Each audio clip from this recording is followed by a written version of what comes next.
Okay, this is the login page for Precision Compass.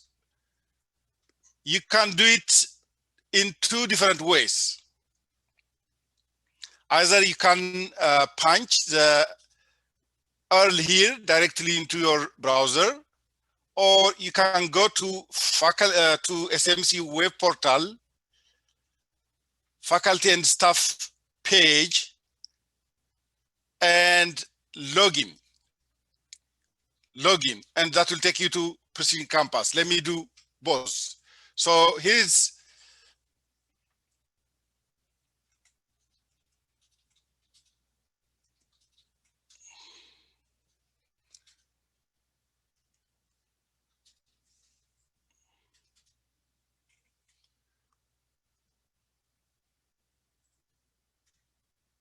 okay. I'll share you with the. Let's start with this one, with the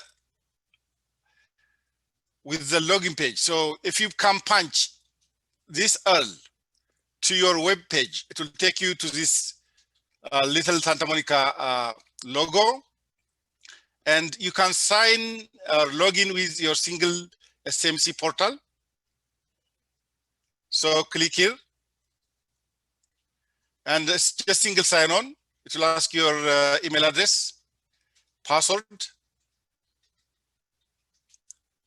and log in.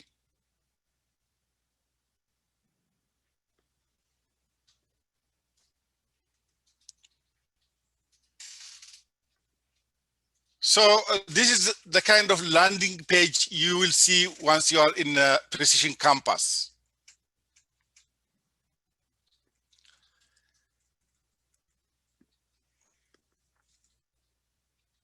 Some more people are coming, so Chris, are you able to allow them?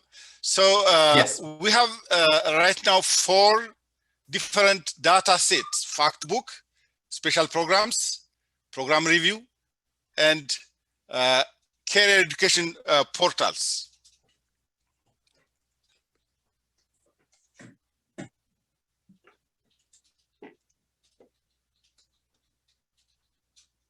And we call this menus. I mean, like a menu to choose from for your data needs. So depending on what you are looking for, you can pick one. Like most of the enrollment student variables are under the fact book. So let's start with the fact book. Click on fact book here, and it will take you to the second layer of the data set, which we call them reporters.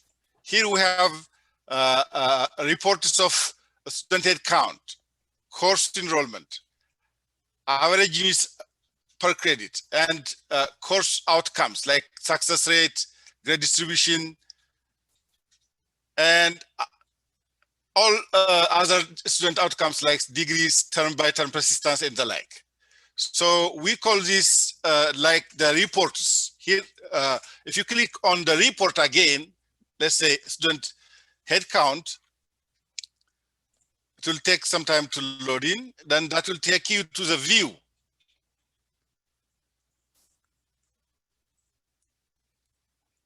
Let's give it some time. So, yeah, here you go.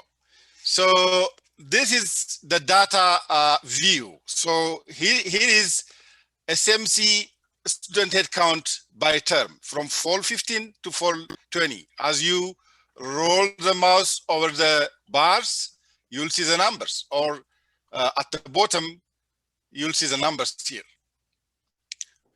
And to the very left, you'll see the different filters and navigation tools.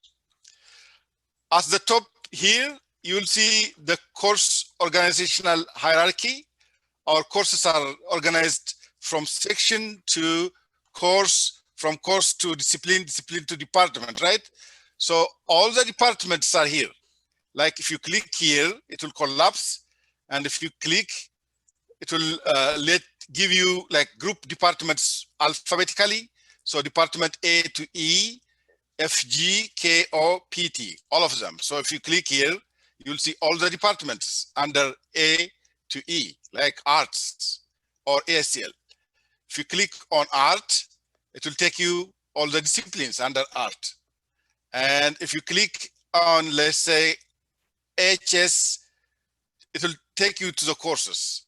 And if you click one of the courses, it will give you list all the sections. So you can uncollapse it like this by just clicking on that arrow. And at the bottom, you'll see all the education filters, like age. You need your data disaggregated by age, DSPSS, EOPS, all the variables are here. So there's a plus sign. When you click that plus sign, you'll see the disaggregation. And I will show you how you can use this later with the examples. So this is in a nutshell what Precision Campus looks like. Now let's take practical examples and do step by step.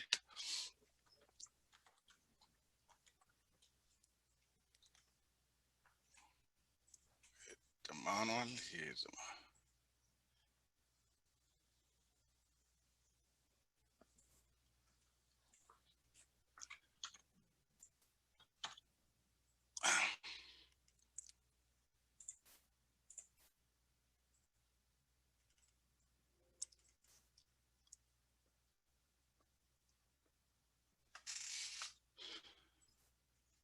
Okay, I'll share with you the manual, and let's say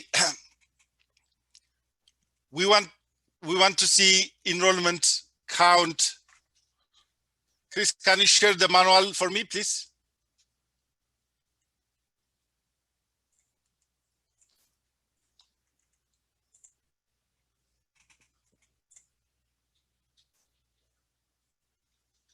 Sorry, do you mean the link? The training manual. Or show the manual. I want them to see the.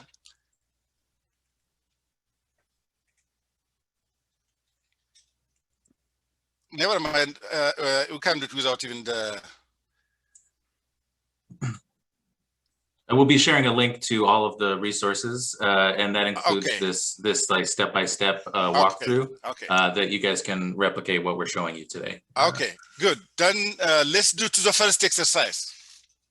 The first exercise is student head count exercise. We just want to know the head count for a specific group, like percentage of business students enrolled in at least one distance education course, excluding international students. So we want business students enrolled in at least in one distance education course, and we want to exclude international students. So to do that, here, let's start. You can go back to the menu by just clicking here. Do you see the menu? Do they see it? Am I sharing the menu? No, we don't see it. We still see the training exercise number 1. Let me do that.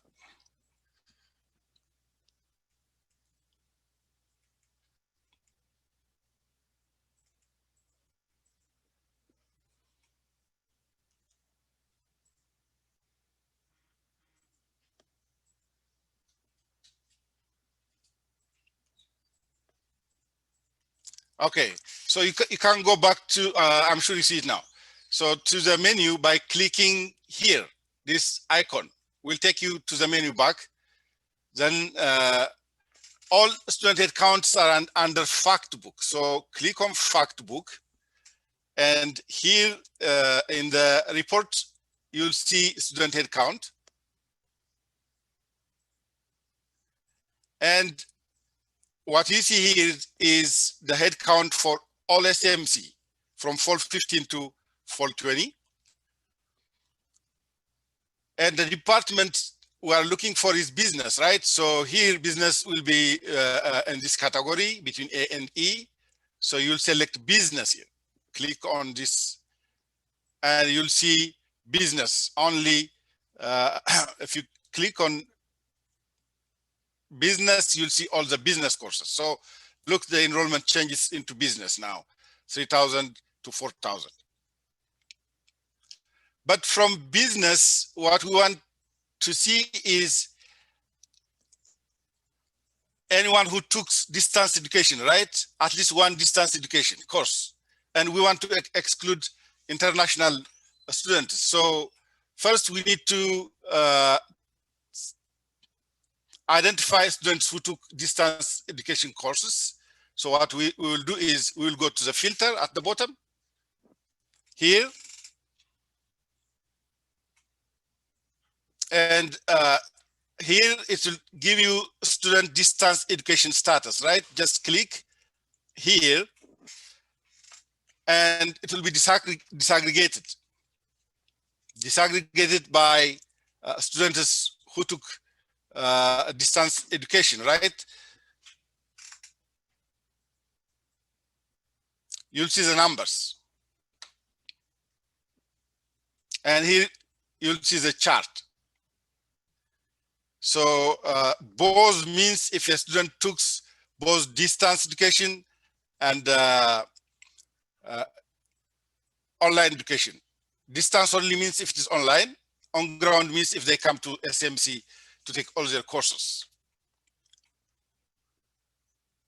And the assignment here is basically to look into, the number of students, the percentage of students taking distance education online. For example, as a department, you want to increase that number and you want to analyze the pattern. And for that, instead of the numbers, you need to see the percentage, right? So here in the display, if you click on the percentage here, you'll see the percentage.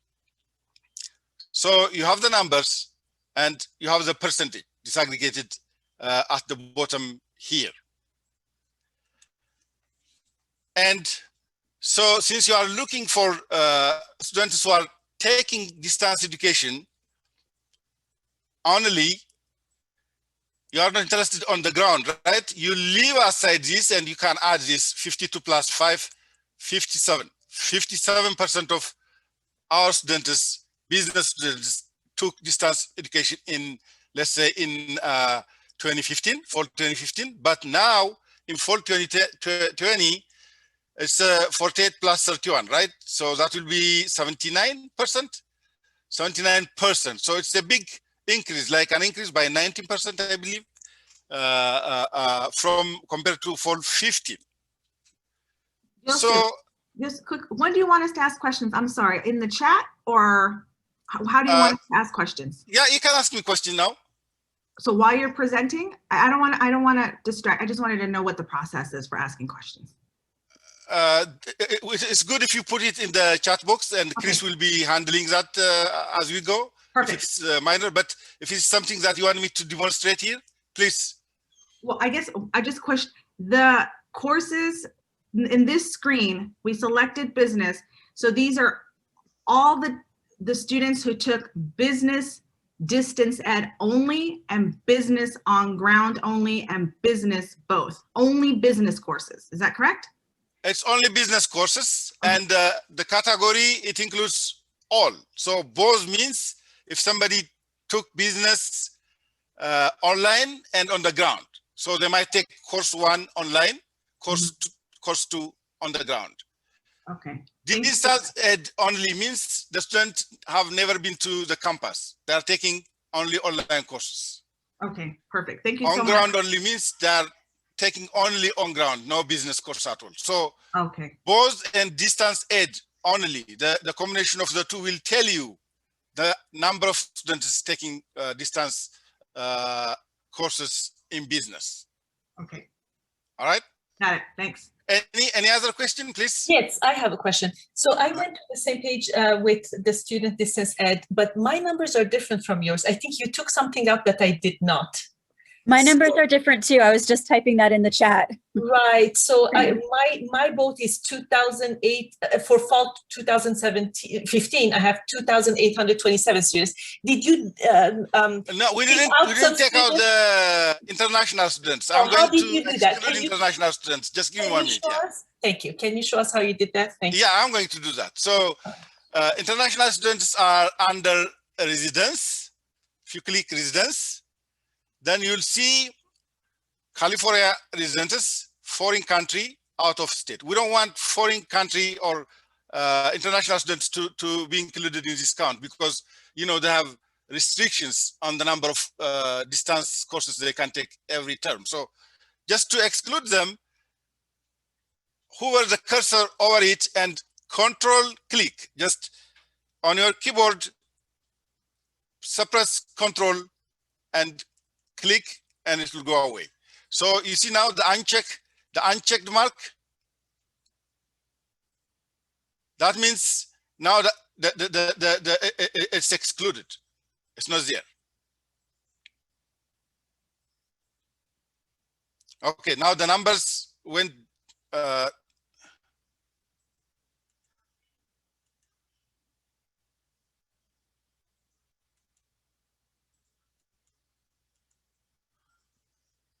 Okay, so does your number match now? You're muted, I believe. Sorry, mine, I think not yet. Did you choose every business course or just every business course in the department when you pick the department? That might be where you missed it. Maybe, Like, I'm sorry, I was. I'm going back to the department. Okay. Business. So accounting is there, administrative justice, auto, bicycle. If you click on business only, then the numbers will go down. So it's all the courses, all the disciplines under business department here. Okay. So probably if you did business, then the number will go to 1,900 and 2,527 for fall 23.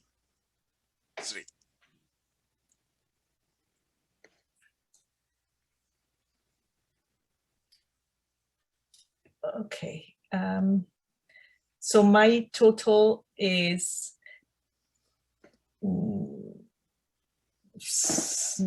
I must have done something wrong. Sorry, it might be. So make sure you include everyone in the department, not only business but everyone. Okay.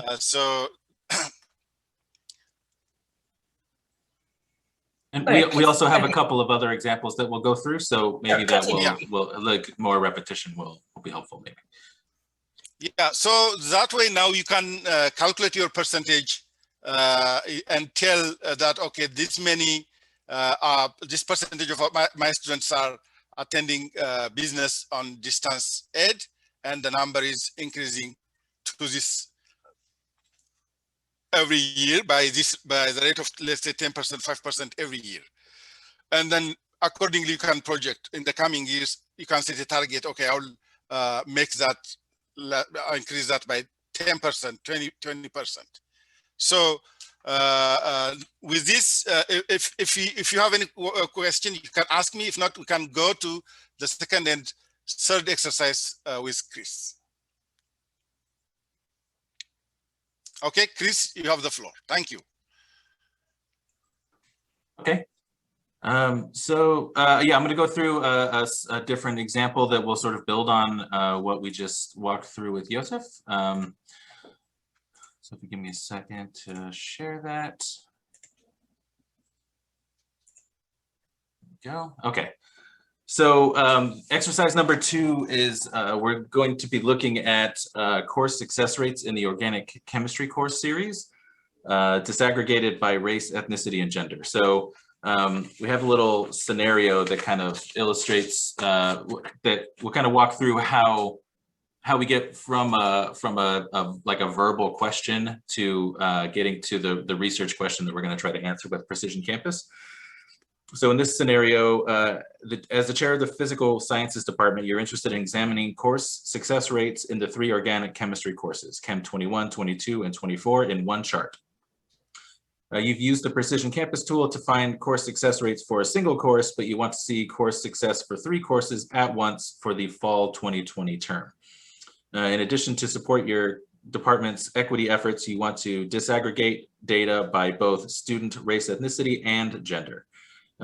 You would like to save the report so that you are able to pull it up in a pinch the next time you're in next time you log into Precision Campus. So in this one, we're going to learn the functionality of multi-unit select, multiple filters, and save reports. So to start at the beginning, which is usually where you start.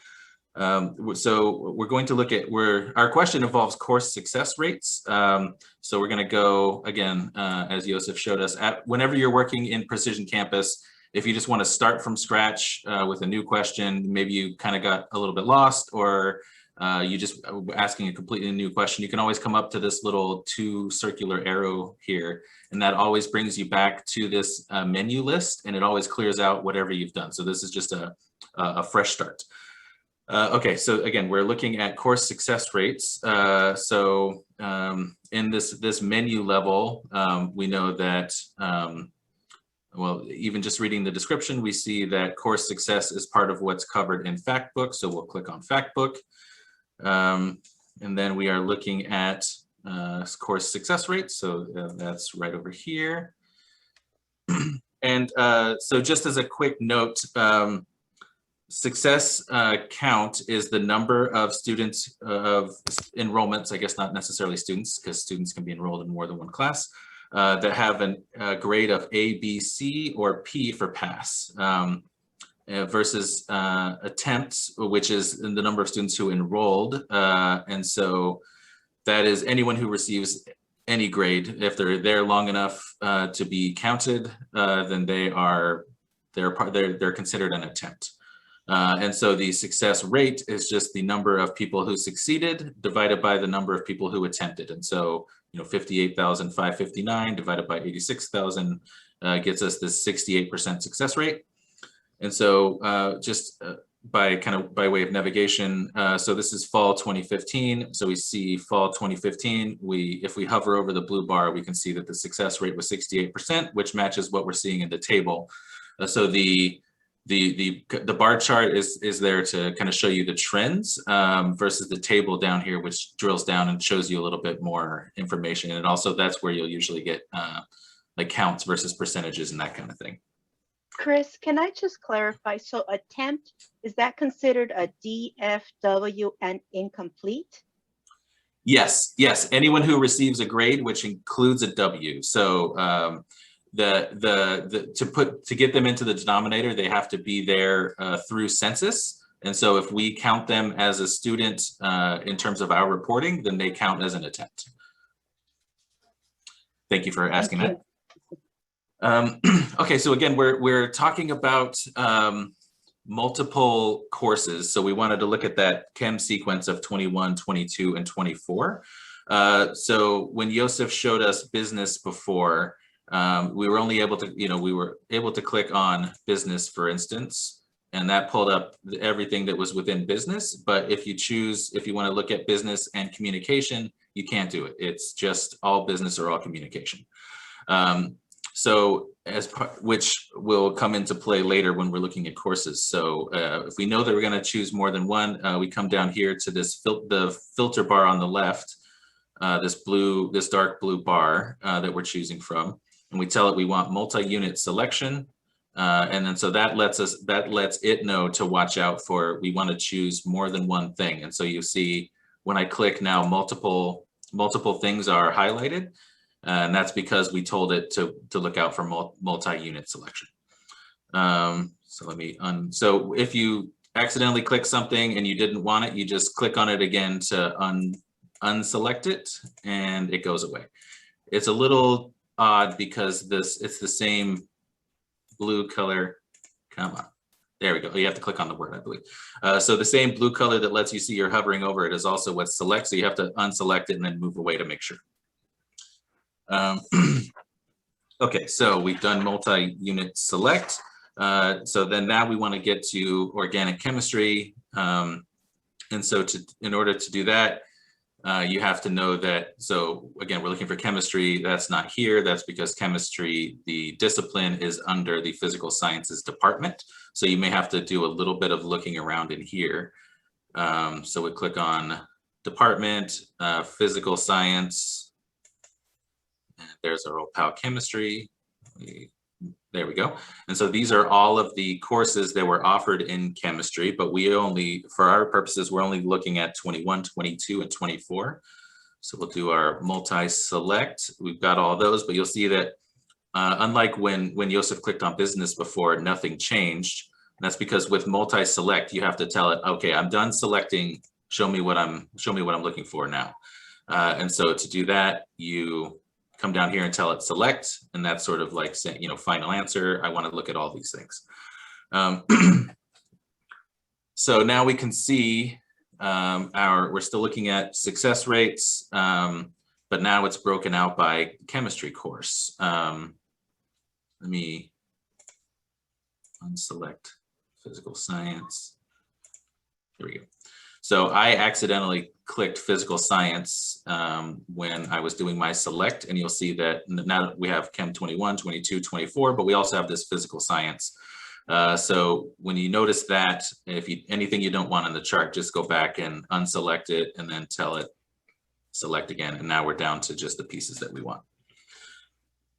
So we're looking at the right classes now, but we're looking, our question was fall 20 specifically. So it's interesting, it may be interesting to look at these trends over time, but for our analysis, it's just more clutter and more confusion. So we're only looking at fall 20, and the term range takes us all the way to the bottom. Again, on this blue bar on the left here is where we're doing all of our selecting. And so we push through our class selection, and then these are the filters Yosief just showed us, but maybe the strangest filter that we had is term range, because it has to represent time, and it does that with this bar. So you can tell it, you know, what your beginning of time is and what your end of time is. And for our purposes, we're only looking at fall 20. So our end of time is fall 20, and we come down here and we make our beginning of time fall 20. And then now we're only looking at fall 2020. So now that we've done that, we want to, similar to the multi-select that we used up here, we know that we want to look at race, ethnicity, and gender. So we have a similar selection down here for filters that we have for our navigation tree. So similar to the way we told it we want multi-unit selection, we tell it that we also want to enable multiple filters. And then once that is checked, then then we can use that. So we wanted to look at race, ethnicity, and gender. So again, as Yosief showed us, if you click this little gray circle here with the plus in it, that tells it we want to, that's a plus, so we want to add that filter to our data. So now that I click that, we added that filter, and so we can see Chem 21, 22, and 24 broken out by Asian, Black, Latinx, 2 or more, etc.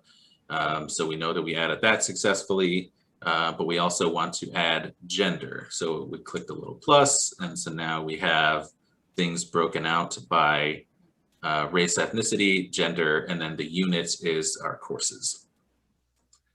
So now you can add these filters in any order that you want, but it doesn't necessarily make sense to have these things have them broken out in a, you know, by race, ethnicity by gender, instead of gender by race, ethnicity. And so these little left and right facing triangles here, you can move these fields over. So if I wanted gender by race, ethnicity, then I can do that. And if I want it vice versa. But in this case, maybe it makes the most sense to, there we go, to look at units. So we're looking at Chem 21 by gender, by race, ethnicity. And then so this, you can kind of juggle these around to get to the arrangement that answers your questions most directly.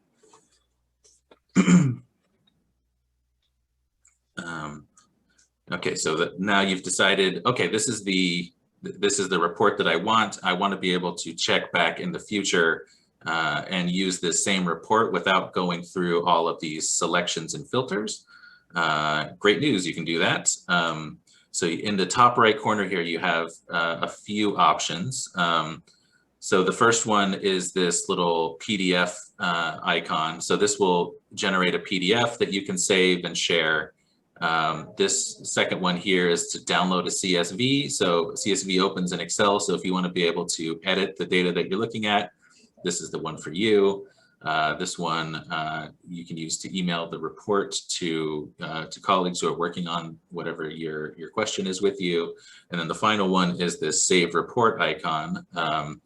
So in this case, we want to save the report. So that's the one that we will choose.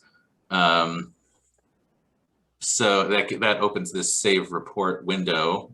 So you can click on a name to overwrite. But what I would suggest is giving it a new name. And so in this case, course success rates, that's not really descriptive enough. So we're going to call it Fall 2020 Org Chem Course Success Rates by race, ethnicity,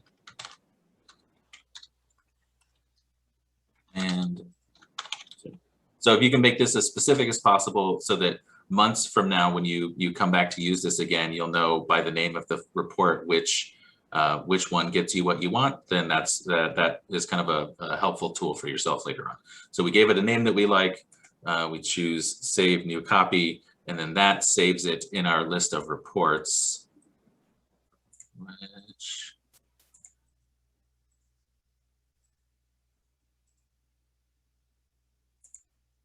Yeah, we'll circle back to that because it's not in this area. And so that was exercise number 2. And so we covered multi-select, we covered multi-filter, and we covered saving reports. Does anyone have questions before I move on to training number 3? I can answer those. Where are those reports? I mean, how can we access that? The ones that you're referring to? I don't see it in the chat. I don't see a link. Okay, let's go. Sorry, I'm fighting with Zoom for a second here.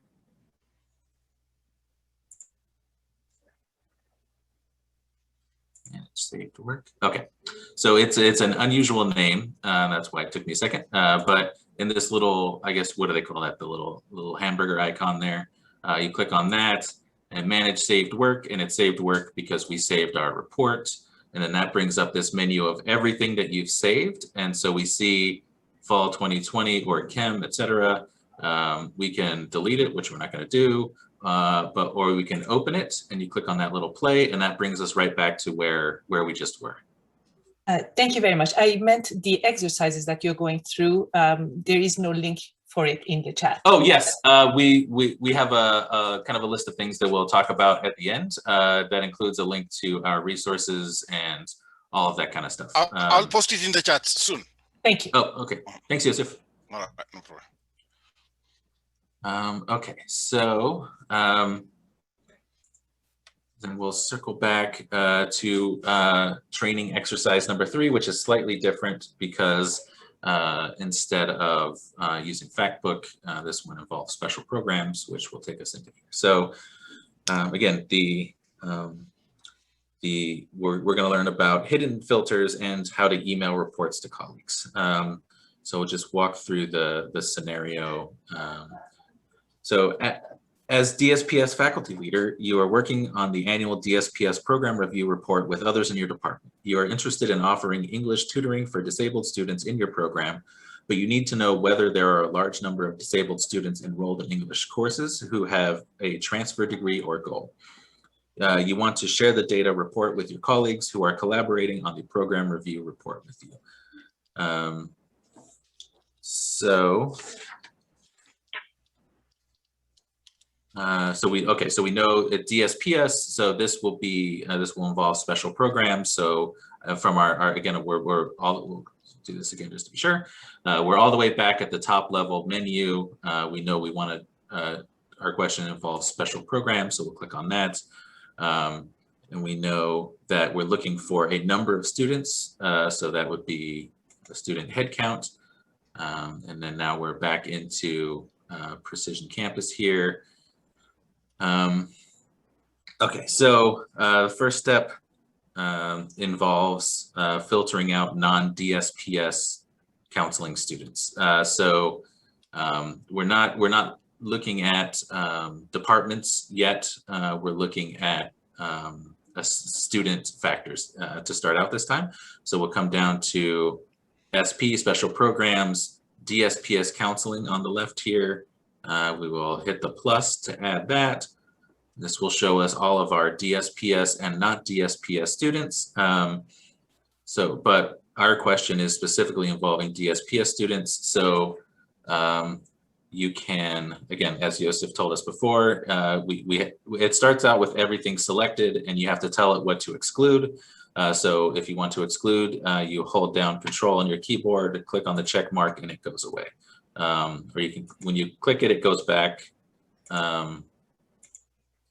So again, it's a little, that's maybe one of the wonkier things in Precision Campus is having to hold Control to uncheck. So now we're looking at only DSPS students. So we check our numbers, and so 2,000 seems about right, which we probably don't know that as well as someone who's working with DSPS. But just kind of a good rule of thumb is to always just look at these numbers, and even if you don't know the specific numbers, you can kind of get a sense for, if you're selecting for a subgroup, then this should go down. And if the subgroups are, if it suddenly makes shifts, by thousands when it should only be hundreds, then that can kind of clue you in that maybe something was misselected. But that's, again, just something to kind of keep an eye on when you're going through. There's no like hard and fast rule about that. But okay, our question involved specifically students enrolled in English courses. So we go back up here again to our tree. We want to look at English, and in this case, English is where it should be alphabetically up here. So we choose English. And we see our, again, so we chose English, our bars look different, and our numbers went in the right direction. So that seems to be a successful filter choice. Our next thing that we want to look at is, we didn't just want to look at English students, we wanted to look at English students with a ed goal of transfer. And so we come down here to our filters, and we see ed goal isn't listed in here. So the issue with the filters in Precision Campus, especially in special programs, is that there are too many of them. And so you'd have to, scroll for a long time, and then that makes it kind of difficult. So they added this functionality to make it make it work better, especially on smaller screens. So if you don't see your filter in this list, then on this list over here, above the list of filters, you can click on filter, and that brings up a list of all the filters that you have available. Again, this is mostly a problem in this special programs menu, because all of these special programs are obviously what they want to give you access to immediately. So some of the other things that we know are in there, like the demographics, get kind of pushed into this full filter menu. But now that we see the full filter menu, we do see ed goal, which is what we wanted. So we hit the plus to include ed goal. And then let's see, so, sorry, I got, the Zoom menu is in my way again. Sorry about that. So then the only weird thing about this full filter menu is that, so you can select multiple things and do all your work here, but once you have your filters set and you've chosen the ones that you want, you have to scroll down to the bottom and say, okay, I'm done choosing my filters. And so we can see now that we have our DSPS students in English and we have them broken out by ed goal, which was our question.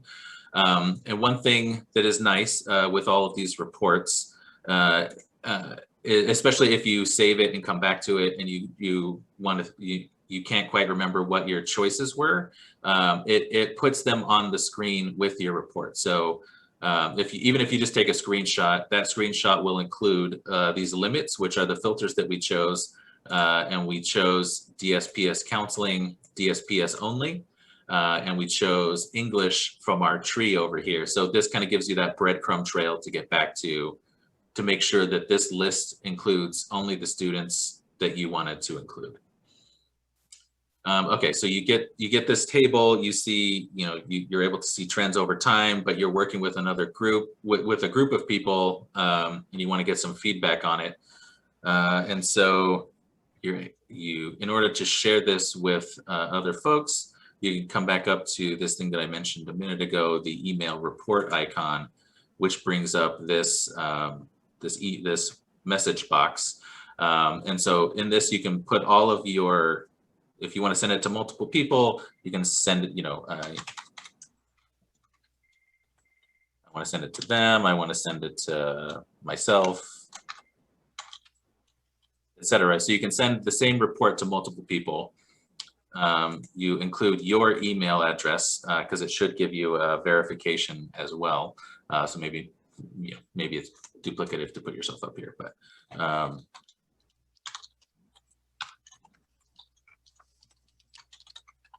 that's my email. And then so again, you're sharing this with people, but you want to include context. So you can say like this data report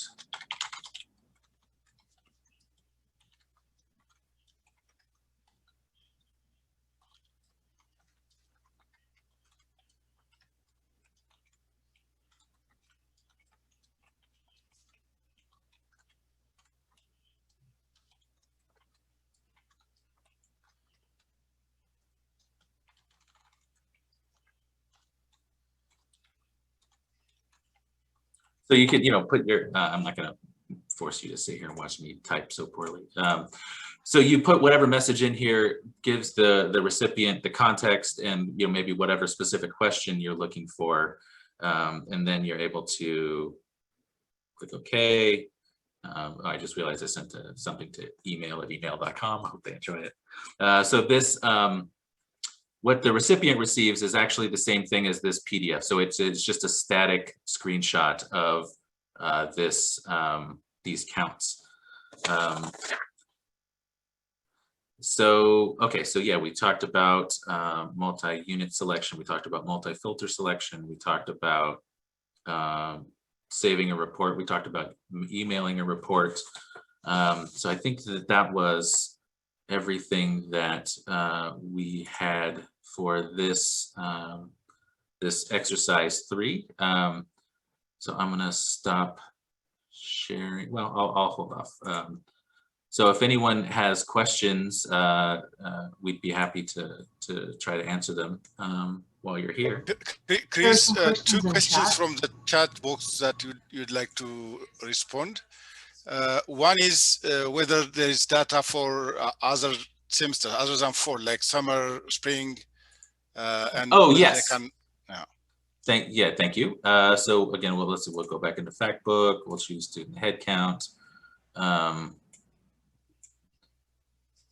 Sorry, I keep fighting with Zoom again. Okay, so we can go back to the term range.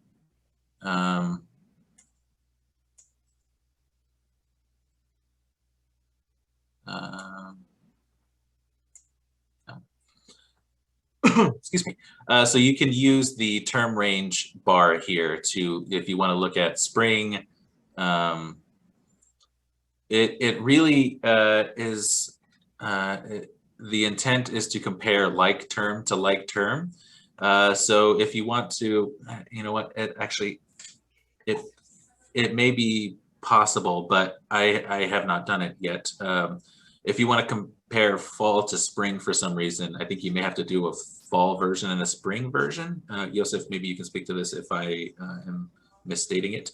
But it really wants to compare you know, in a lot of cases, maybe most cases, it doesn't make sense to compare fall to spring just because the enrollment patterns are so different. But you can tell it what you want to start, what term you want to start, and it is smart enough to be adaptive to matching those terms for all the terms that are available going forward. Can I pop in? Yeah, for that's just a correct. second? So it's fall to fall or spring to spring and summer to summer. And another question, similar question, was whether we have data for the whole academic year. That one, we are working on it. We don't have it right now. Can I hop in for just a sec? I have to leave to go to interviews, but I was wondering if you could put the link for the documentation in the chat so I can download it before I leave. Yes, absolutely. And so the path, I'll put it in the chat right now, but if you don't have access to it in the future, you can get to it on our website, which is smc.edu/ir, and then that will get you there. But now I'm sorry, must stop sharing because I can't find the chat window. Got it. Thank you. Oh, perfect. Thanks, Yosief. It's not me. Somebody else did. Oh, thank you. Yeah. Sorry. Oh, here's the chat window. So here, I'll paste my little thing into here. So yeah, this is kind of this area of our website will kind of be our Precision Campus hub going forward. So we're going to keep adding to it. And even things like the document that we're following for this training will continue to evolve. So there are links to like the PDF of this training, but you know, if you have questions, then it makes sense to come back to this this area because things are going to continue to be added. We're working on a data element dictionary, which will tell you, you know, if we're looking at where do we go? What each of these means. So like ed goal and what each of these means and some of the assumptions that you will be able to make based on each of these filters that we have. So keep an eye out for that. There's also in the smc.edu/ir, there's an events area, and that includes a link to Hannah Lawler. She's doing certain Fridays. I think there's one, I think it's next week is the one that's left. She's doing office hours for Precision Campus. So if that's something that interests you, you can do that in the events area of our website. Yosief included a link to gather your feedback for us on this. This was our first version of this training. So we are really eager to get feedback if you have the time to share it with us. Yeah, I think so. I will stop sharing, and I will also stop recording.